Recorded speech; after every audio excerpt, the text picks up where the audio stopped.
প্রায় 90% স্টুডেন্ট যারা আছে এরা আজকে মাদকের সাথে জড়িত, এবং এর মধ্যে প্রায় 30% মেয়ে যারা আছে মেয়েরা আজকে মাদকের সাথে জড়িত।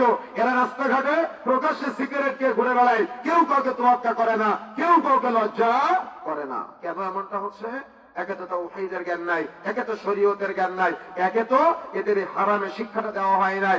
আর তারা যে জায়গাগুলোতে পড়াশোনা করে, একটা কলেজ, একটা ইউনিভার্সিটি বা একটা প্রাইমারি স্কুলের হেডমাস্টার, যিনি হেডমাস্টার তিনি ছাত্রদের সামনে সিগারেট টানতেছে।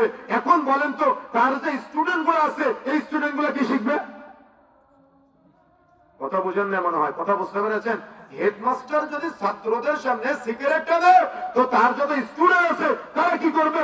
একটা কলেজ বা ইউনিভার্সিটির একজন ভিসি যদি তার স্টুডেন্টদের সামনে, অর্থাৎ তিনি হলেন রাহবার, তার থেকে মানুষ শিক্ষা অর্জন করবে, কিন্তু রাহবার সকল ছাত্রদের সামনে